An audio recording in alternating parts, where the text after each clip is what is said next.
Good morning students, welcome back to Apex Institute of Commerce. I am Meena. आज मैं आपको एक न्यू चैप्टर स्टार्ट कराने जा रही हूँ। चैप्टर का नेम है GST, means goods and services tax. GST क्या है?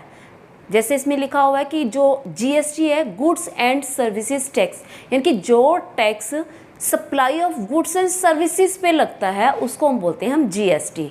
तो जब गुड्स सप्लाई होते हैं तब इनके ऊपर लगता है। मीन्स या तो आप गुड्स को परचेज करेंगे तो लगेगा, या सेल करेंगे तो लगेगा।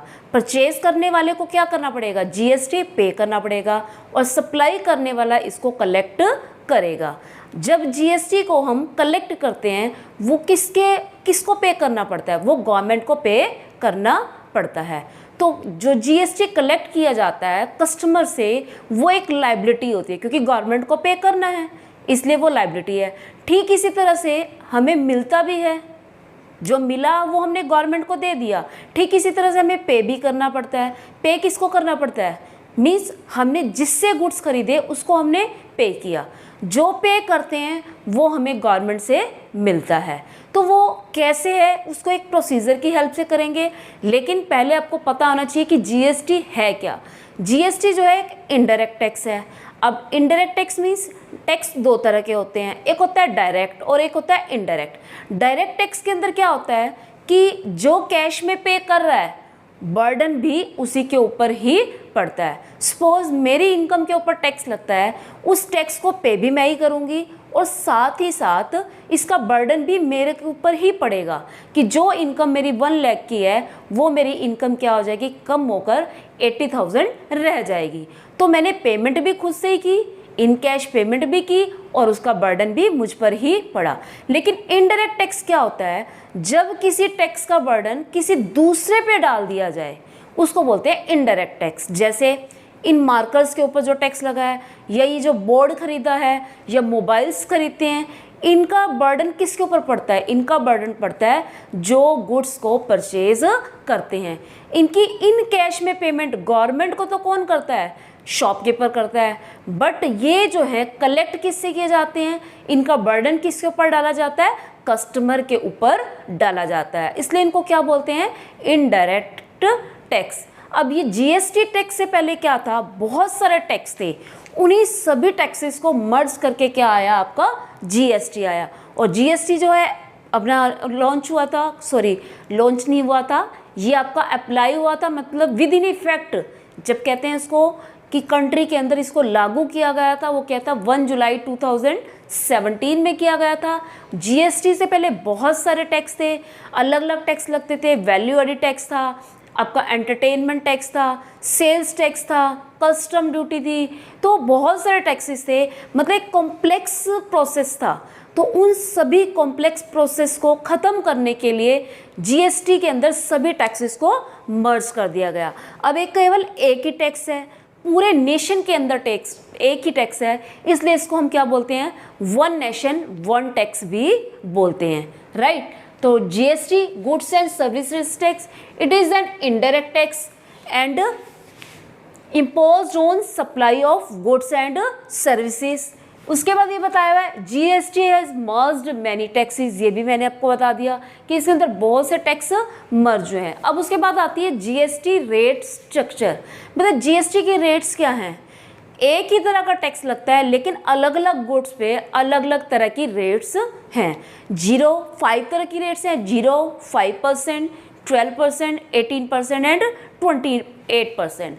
0% कुछ एक गुड्स जो बहुत ज़्यादा नेसेसिटी की हैं उनके ऊपर 0% टैक्स लगता है, और जो 28% है जो बहुत ही ज़्यादा लग्जरी की आइटम है, मिस बिग अमाउंट, या आप कह सकते हो कॉस्टली एक्सपेंसिव चीज़ें जिनको जो रिच पीपल हैं अफोर्ड कर सकते हैं, उनके ऊपर जो लगता है 28% लगता है। लग्जरी में बड़ी बड़ी कार्स आ सकती हैं, हीरे जवाहरात आ सकते हैं।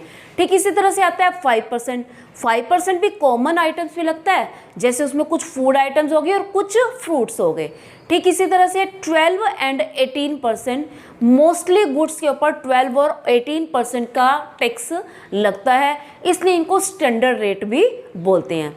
तो आपको रेट्स याद नहीं करनी है, क्योंकि जब आप हायर क्लासेस में टैक्स का अलग से चैप्टर करोगे, अलग से सब्जेक्ट करोगे तब आपको डिटेल में जाना है। अभी फ़िलहाल आपको जीएसटी होता क्या है और उसको कैसे कैलकुलेट करते हैं वो आपको देखना है। तो जीएसटी रेट्स के बारे में हो गया। उसके बाद बात आती है जीएसटी, एक इनपुट जीएसटी होता है और एक दूसरा होता है आउटपुट जीएसटी। अब इनपुट का मतलब आना हुआ, लेकिन किसका आना? गुड्स का आना। और आउटपुट का मतलब क्या हुआ? गुड्स का जाना। तो जो जीएसटी गुड्स के आने पर लगता है उसको इनपुट जीएसटी बोलते हैं, और जो आउटपुट जीएसटी जो है गुड्स के जाने पर लगता है उसको बोल देते हैं हम आउटपुट। ठीक है, तो इससे ये क्लियर होता है इनपुट मतलब ये किसके ऊपर लगता है? परचेजेस के ऊपर लगता है, क्योंकि परचेज में गुड्स इन होते हैं, इसलिए इसका हमने क्या नाम रखा? Input GST. आउटपुट में गुड्स बाहर जाते हैं, तो इसलिए क्या बोलोगे? जीएसटी कलेक्टेड ऑन सेल्स क्या होता है? आउटपुट होता है। और मैं आपको ये एक चीज़ और बताती हूँ, अभी मैंने आपको बताया कि जो इनपुट हम परचेजेस पे करते हैं, और एक इनपुट होता है, आउटपुट होता है जो हम सेल्स पे कलेक्ट करते हैं। इनमें से एक लायबिलिटी है और एक एसेट है। और वो कैसे है? देखो, इसको एक एग्जांपल से देखो। पहले एक शॉपकीपर है, उसका जो है मेकिंग का काम है, मीन्स वो कोई ना कोई चीज़ बनाता है, चाहे वो शूज़ लगा लो चाहे वो क्लोथ्स लगा लो। अब क्लोथ्स बनाता है तो वो पहले रॉ मटेरियल भी खरीदेगा, शूज़ बनाएगा तो भी रॉ मटेरियल खरीदेगा। सपोज करो उसने 1 लाख के रॉ मटेरियल खरीदे, राइट, और उन गुड्स को रेडी करके 1.5 लाख में, मीन्स 1,50,000 में उन गुड्स को सेल कर दिया। ठीक है, तो अब जो है रेट ऑफ हमने जीएसटी ले ली, कितने परसेंट है? जीएसटी का रेट आप ले लो 12% है। ठीक है, तो अब 1 लाख के ऊपर 12% उसने क्या किया? परचेजेस के ऊपर पे किया, और 1,50,000 के ऊपर 12% के हिसाब से 18,000 जो है उसने रिसीव किया। अब क्या होगा? उसका जो 12,000 का जीएसटी है, इनपुट जीएसटी है, वो 18,000 से एडजस्ट हो जाएगा। कैसे? सेट ऑफ करना पड़ता है। तो सेट ऑफ करने के बाद जो है उसको जो गवर्नमेंट को पे करना पड़ेगा, सिर्फ और 6,000 पे करना पड़ेगा। कितना पे करना पड़ेगा गवर्नमेंट को? 6,000। आपको बताया था कि ये लायबिलिटी है और ये क्या है? उसकी एसेट है। एसेट कैसे है? क्योंकि ये सेट ऑफ हो जाएगा। आप एक बात बताओ, एक पर्सन जो है गुड्स खरीद रहा है उसके ऊपर भी टैक्स दे, और गुड्स सेल कर रहा है तो भी उसके ऊपर टैक्स दे? ऐसा नहीं होता। तो जो टैक्स होता है वो फाइनल गुड्स के ऊपर पे किया जाता है, मतलब जितनी एक्चुअल फाइनल गुड्स होते हैं, जो इसे रॉ मटेरियल खरीदा है उस रॉ मटेरियल का अमाउंट इसके अंदर ऑलरेडी ऐड है, क्योंकि 1 लाख के गुड्स को ही तो उसने 1,50,000 में कन्वर्ट किया है, तो ये अमाउंट इसके अंदर ऐड है। तो इसको जो है सिर्फ क्या करना पड़ेगा? जितना वैल्यू एडिशन की है, वैल्यू एडिशन तो उसने 50,000 की है। 1 लाख के गुड्स तो किसी और ने बनाए हैं, 1 लाख के गुड्स किसी और ने बनाए हैं, तो वो क्या करेगा? वो टैक्स पे करेगा, इसको टैक्स पे नहीं करना है, राइट। तो इनका जो डिफरेंस होगा उसके वो क्या होगी? उसकी लायबिलिटी होगी। तो 12,000 उसके गुड्स की कॉस्ट नहीं होगी, वो क्या है? वो सेट ऑफ हो जाएगा, इसलिए उसको क्या माना जाता है? एसेट माना जाता है। तो हम ये मान के चलते हैं कि जो 12,000 उसने पे किए गुड्स के ऊपर, वो उसको वापस मिल जाएगा, और 18,000 उसको गवर्नमेंट को देने हैं। तो वो ओवरऑल कितना पे करेगा? 12,000 लेने हो किसी को और 18,000 देने हो, तो हम क्या करेंगे? उसको नेट 6,000 पे करेंगे, राइट। तो इसलिए जो है तो 6,000 क्या होगा? एक्चुअल पेमेंट होगी गवर्नमेंट को। तो इसलिए हम इसको क्या मानते हैं? 1 लाख वापस मिलने हैं, एसेट है, और ये क्या है? लायबिलिटी है। और इनको सेट ऑफ करने के बाद नेट लायबिलिटी आपकी कितनी बनती है? 6,000 बचती है। आप एक बात और याद रखेंगे कि ये जो जीएसटी है किसके ऊपर पे किया जाता है? ये वैल्यू एडिड टैक्स है। क्या है ये? वैल्यू एडिड टैक्स है। बस मीन्स जितनी वैल्यू ऐड होगी उसके ऊपर जीएसटी पे होगा, ना कि होल अमाउंट पे। अब यहाँ वैल्यू एडिड कितनी हुई है?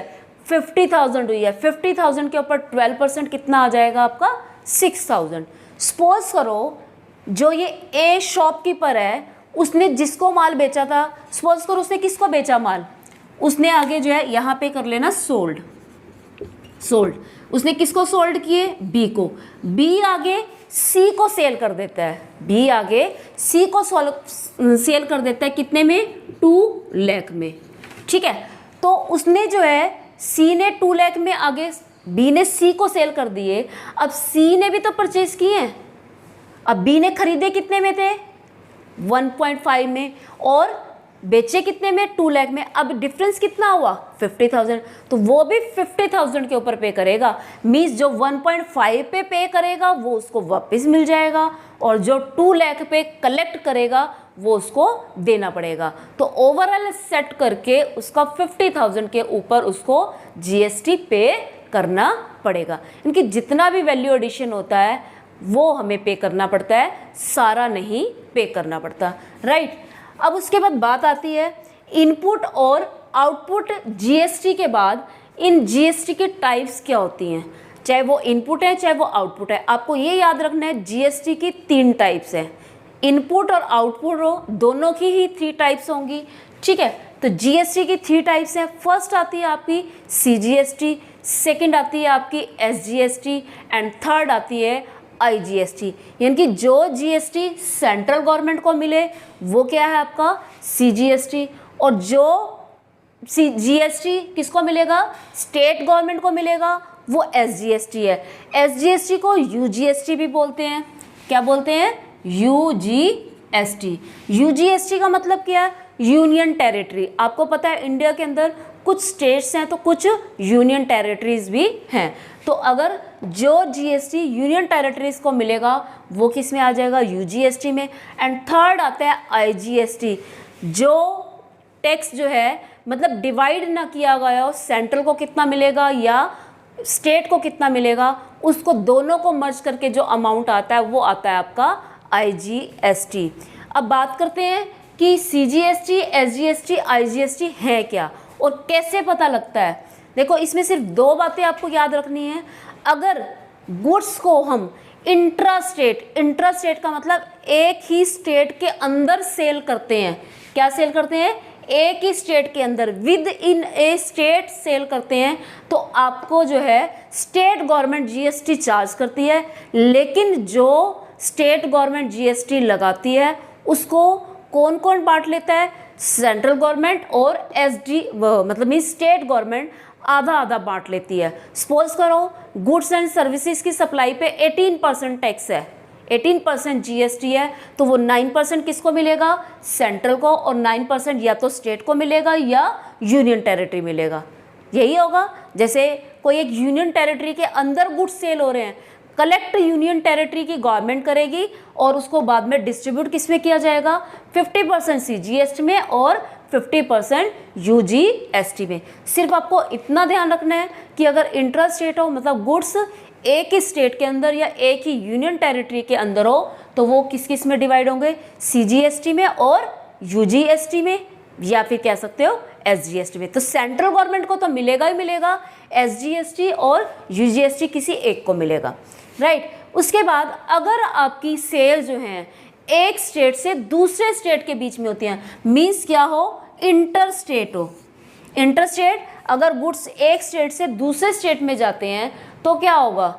वो जो कलेक्ट होगा जीएसटी, उस जीएसटी को बांटने के बहुत सारे रूल्स एंड रेगुलेशन है, लेकिन आपने रूल्स एंड रेगुलेशन पे नहीं जाना तो आपने ये ध्यान रखना है उस जीएसटी को जो नाम दिया जाता है वो दिया जाता है आईजीएसटी। और वो कैसे डिवाइड होता है वो आपका काम नहीं है, आपको सिर्फ एंट्री में शो करना है, प्रोसीजर बताना है कि ये आईजीएसटी के नाम से शो होगा। तो क्लियर हो गया? 2 तरह के जीएसटी होते हैं, 3 तरह के जीएसटी हैं। जो इंटर स्टेट होंगे उनके 2 पार्ट्स बन जाते हैं, और जो इंटर स्टेट होंगे उनका एक ही पार्ट रहेगा। आप किसके नाम से शो करोगे? आईजीएसटी के नाम से शो करोगे। ये इसका होगा बेसिक।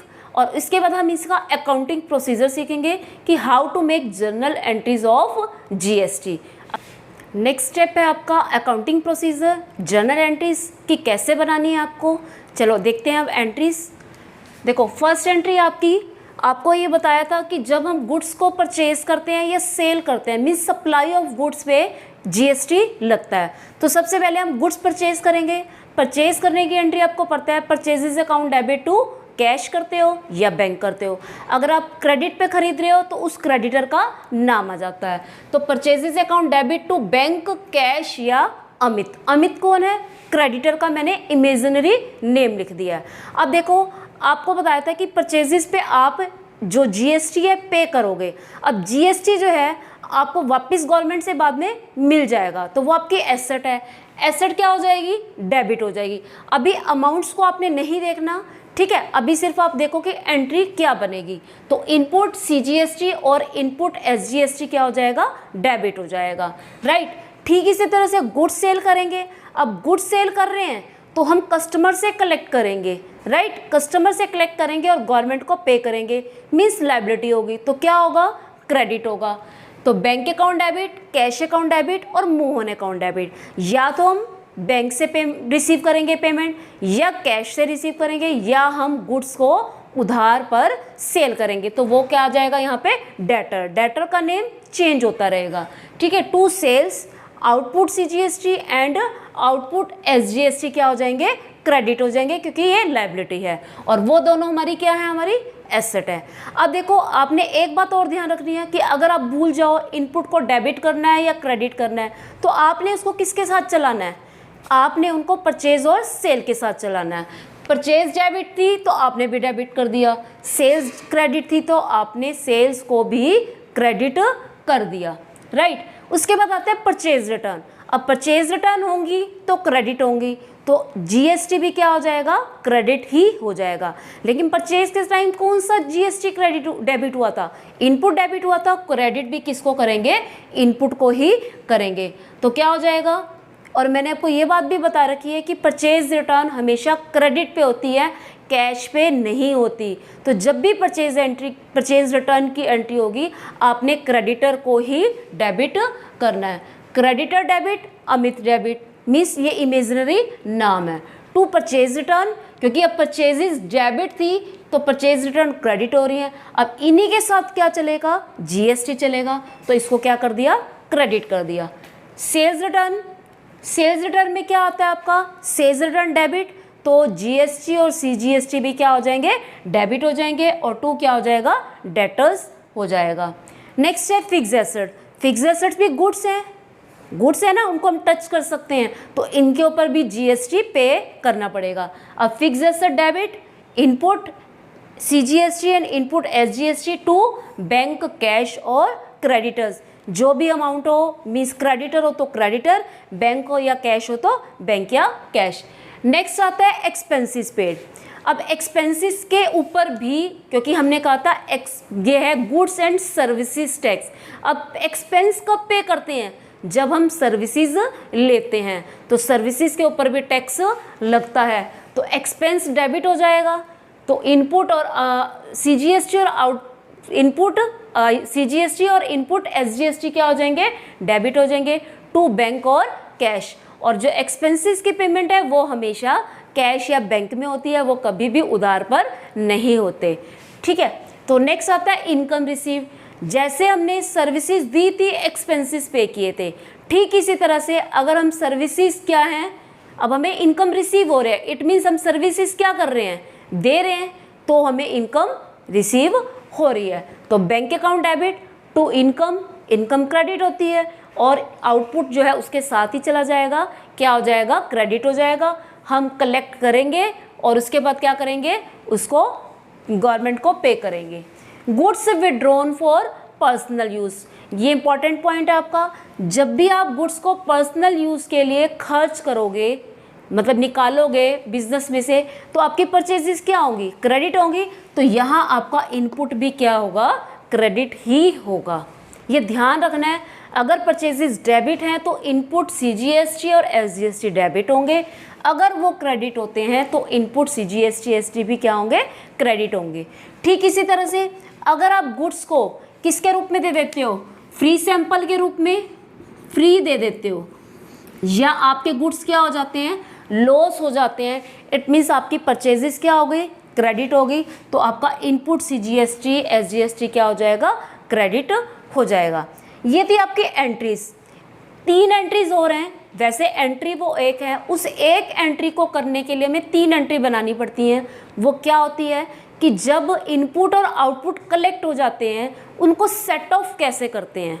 आपके क्वेश्चन में जो एंट्री दी होगी वो ये लिखी होगी, paid the balance amount of GST, वो कैसे निकालेंगे। उसके लिए आपको 3 एंट्रीज बनानी है। सबसे पहले आपको सेट ऑफ करना पड़ेगा। सेट ऑफ मीन्स जितना आपको मिलना है और जितना आपको पे करना है गवर्नमेंट को, उसको सेट ऑफ करना। उसको हम एक एग्जांपल से करेंगे। ये जो मैंने इमेजनरी फिगर्स हैं हम इसी की हेल्प से करेंगे। अब आपने क्या करना है, जब अपने बैलेंस अमाउंट पे करना हो जीएसटी का, उसके लिए आप सारे इनपुट जीएसटी और सीजीएसटी को कलेक्ट करोगे।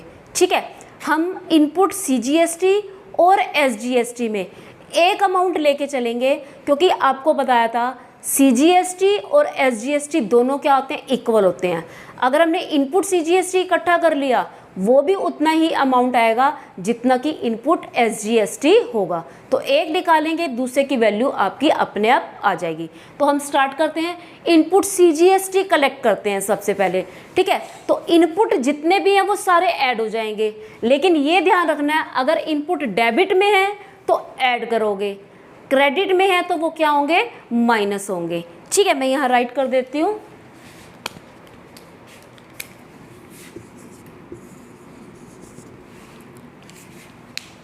ऑल इनपुट, इनपुट क्रेडिट के जो हैं वो क्या होंगे, ऐड होंगे, और डेबिट वाले क्या होंगे, माइनस होंगे। क्लियर, क्योंकि हमारा जो इनपुट है वो, सॉरी उल्टा लिख दिया मैंने, इनपुट वाले क्या होंगे, सारे जो डेबिट है वो प्लस होंगे और जो क्रेडिट वाले हैं वो क्या होंगे, माइनस होंगे। क्योंकि इनपुट को हमारा बेसिक क्या है, डेबिट करना। क्रेडिट वो कब होता है, जब परचेजेस क्रेडिट हो जाती हैं। ठीक है, तो जितने भी इनपुट हैं वो डेबिट वाले प्लस हो जाएंगे और क्रेडिट वाले माइनस हो जाएंगे। ठीक इस तरह से आउटपुट, आउटपुट अगर क्रेडिट हो रहे हैं तो उनको हम क्या करेंगे, ऐड करेंगे, और डेबिट वाले क्या हो जाएंगे, माइनस करेंगे। ठीक वही रूल हो गया आपका, क्योंकि ये हमारी एसेट है, एसेट है, डेबिट है तो प्लस हो रही है, क्रेडिट हो रही है तो माइनस हो रही है। ठीक इस तरह से आउटपुट क्या है, लायबिलिटी है। लायबिलिटी अगर क्रेडिट हो रही है तो ऐड करेंगे, डेबिट हो रही है तो माइनस करेंगे। सिंपल पॉइंट है। ठीक है, तो आपने इसको ध्यान से करना है। लास्ट में आप इसका स्क्रीनशॉट भी ले लेना ताकि आपको नोट्स बनाने में प्रॉब्लम ना हो। ठीक है, अब स्टार्ट करते हैं अपना पॉइंट। इनपुट देखिए कितना है, इनपुट सीजीएसटी आपका 1000, ये क्या हो जाएगा आपका, प्लस हो जाएगा। ठीक है, इसको क्या करेंगे, प्लस करेंगे। उसके बाद आप इनपुट देखो कहाँ है आपका, इनपुट आपका सीजीएसटी माइनस हो रहा है, इसको क्या कर देंगे, माइनस कर देंगे। राइट, उसके बाद आउटपुट है ये आपका, फिर इनपुट आ गया, 300 को क्या कर देंगे, प्लस कर देंगे। उसके बाद नेक्स्ट एंट्री में चलते हैं, इसको भी क्या करेंगे, प्लस करेंगे। उसके बाद नेक्स्ट आपका देखो कहाँ है, ये रहा, ये आ गया आपका माइनस का। क्लियर, और फिर नीचे आया हुआ इनपुट भी कौन सा है, फिर से माइनस का, क्योंकि क्रेडिट में है। तो कितने हो गए ये आपके, देखो 1000 प्लस 200 माइनस मीन्स 800 हो गए। 800 में 300 प्लस किए 1100, 400 प्लस किए 1500, फिर 100 माइनस किए 1400, और फिर 300 माइनस किए तो आपके आ गए 1200। तो हमने इनपुट कलेक्ट किया तो आपके पास कितना आया, 1200 आया। Input CGST is equal to 1200। इसको करने के बाद अब आप सारे आउटपुट कलेक्ट करोगे, क्रेडिट वाले प्लस और डेबिट वाले माइनस करोगे। अब आउटपुट क्रेडिट देखो कहाँ कहाँ है, 2000 है आपका। अब इनके आगे मैं यहाँ आगे साइन लगा रही हूँ। ठीक है, 2000 प्लस के हो गए और ये क्या हो जाएंगे आपके, माइनस के हो जाएंगे। और फिर उसके बाद आउटपुट आपका है यहाँ पे 1000 रुपीज़, ये क्या हो जाएंगे, प्लस हो जाएंगे। फिर उसके बाद आउटपुट आपका कोई भी नहीं है। राइट, अब देखो 2000 प्लस हुए, 500 माइनस हुए मीन्स 1500, फिर 1000 प्लस हो गए तो कितने हो गए, 2500। तो अब आप यहाँ लिखोगे output CGST is equal to 2500। अब आपको पता है जितना CGST है उतना ही आपका क्या है, SGST है। तो आप यहाँ पे लिख सकते हैं इनपुट SGST भी 1200 है और आउटपुट SGST भी कितना है 2500 है। राइट, यहाँ तक का क्लियर होगा। अगर कोई डाउट हो तो आप कमेंट सेक्शन में लिख के पूछ सकते हैं। ठीक है, अब आपको करना है सेट ऑफ। मैंने आपको बताया था कि अगर आपने गवर्नमेंट से 1200 रुपये लेने हैं और 2500 रुपये देने हैं तो आप क्या करोगे, नेट 1300 दे दोगे। 1200 का अमाउंट क्या हो जाएगा, आपस में कैंसिल हो जाएगा। अब जब किसी भी अमाउंट को कैंसिल करना हो तो क्या करते हैं, उसका रिवर्स करते हैं, इसी को बोलते हैं रिवर्स चेंज। ठीक है, रिवर्स कैसे करते हैं, अब इनपुट क्या होता है, डेबिट होता है क्योंकि वो आपकी एसेट है। जब आप उसको कैंसिल करोगे तो आप क्या कर दोगे, उसको क्रेडिट कर दोगे और आउटपुट भी कैंसिल होगा, दोनों ही तो कैंसिल हो गए। आउटपुट क्रेडिट होता है तो कैंसिल होके वो क्या हो जाएगा, डेबिट हो जाएगा। ठीक है, तो अब देखो, अब ये सेट ऑफ की एंट्री है। सेट ऑफ में जब हम पेमेंट करते हैं तो सेट ऑफ की 3 एंट्री आती हैं, ये 2 सेटअप की होती है और तीसरी किसकी होती है, पेमेंट की। अब देखो यहाँ पे आउटपुट CGST को क्या करना है हमें, आउटपुट CGST क्रेडिट होता है लेकिन हम क्या करेंगे, डेबिट करेंगे। कितने अमाउंट से, जो हम एडजस्ट कर रहे हैं, कितना अमाउंट एडजस्ट कर रहे हैं हम, 1200। तो 1200 एडजस्ट कर रहे हैं तो CGST कैंसिल हो गया CGST से, और ये ध्यान रखना है CGST को CGST से कैंसिल करना है और SGST को SGST करना है। तो अब आउटपुट SGST ये भी कैंसिल हो जाएगा, 1200 ही कैंसिल होगा क्योंकि दोनों अमाउंट क्या है, यहाँ लिख लो, SGST भी कितना है 1200 है और ये भी SGST कितना है 2500, सेम अमाउंट है दोनों। तो अब ठीक इसी तरह से आउटपुट CGST अगर 1200 था तो आउटपुट SGST भी कितना है 1200 है, तो इसको भी हमने क्या कर दिया, कैंसिल कर दिया। अब दोनों कैंसिल हो गए।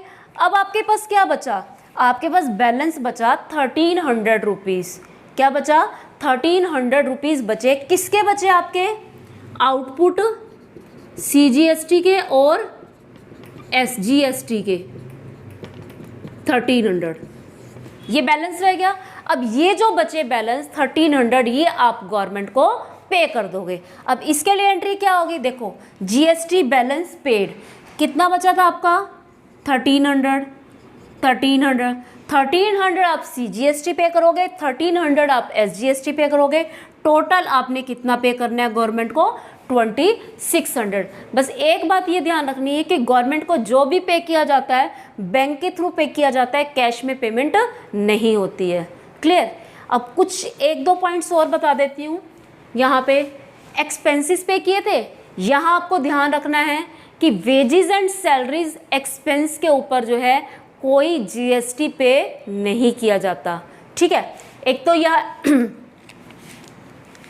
यहाँ नोट कर लेना, वेजेस एंड सैलरीज पे नो GST, इसके ऊपर कोई GST पे नहीं होता। दूसरा, goods withdrawn for personal use, अगर कैश विड्रॉ किया हो, क्या विड्रॉ किया हो, कैश विड्रॉ हो तो GST नहीं लगता, क्योंकि आपको ये बताया है कि GST तभी लगेगा जब गुड्स सप्लाई होंगे। ठीक इसी तरह से अगर आपको किसी से पैसे रिसीव होते हैं, जैसे आपको क्रेडिटर से अमाउंट रिसीव हो या फिर आपको क्रेडिटर को आप पे कर रहे हो और डेटर से आप रिसीव कर रहे हो, तो उसके ऊपर भी आपको टैक्स नहीं पे करना है, क्योंकि आपने क्रेडिटर और डेटर कब पे कर दिया था या कब रिसीव कर लिया था, जब आपके गुड्स की सप्लाई हुई थी। तो ये आपको मोस्ट इंपॉर्टेंट पॉइंट है, ध्यान रखना है। अगर किसी से पैसा रिसीव हो रहा है, डेटर से पैसा रिसीव हो रहा है तो GST नहीं लगेगा। अगर आप किसी को पेमेंट कर रहे हो तो GST नहीं लगेगा, और इन एक्सपेंसेस पे वेजेस एंड सैलरीज पे टैक्स नहीं लगेगा। प्लस में अगर कैश विड्रॉ कर रहे हैं तो भी GST नहीं लगेगा। तो कुछ एक पॉइंट्स हैं जो आपको ध्यान रखने हैं। आज आपका जो बेसिक है वो कंप्लीट हो गया है। अब नेक्स्ट वीडियो में आपके लिए क्वेश्चंस लेके आएंगे, उन क्वेश्चन की हेल्प से आप इस टॉपिक को और क्लियर करोगे। I hope you well understand it. अगर फिर भी आपको कोई डाउट हो तो कमेंट सेक्शन में ज़रूर लिखें। अगर आप कमेंट सेक्शन में राइट करके अपने डाउट्स लेते हो तो हमें पता लगता है कि आपको कितना क्लियर हो रहा है। और आपको अगर ये चैनल अच्छा लग रहा हो तो प्लीज़ चैनल को सब्सक्राइब करें अगर किसी ने सब्सक्राइब नहीं किया हुआ है। अगर कर चुके हैं तो प्लीज़ इग्नोर इट और ज़्यादा से ज़्यादा बच्चों को वीडियो शेयर करें, लाइक करें एंड कमेंट करें। Thanks and have a nice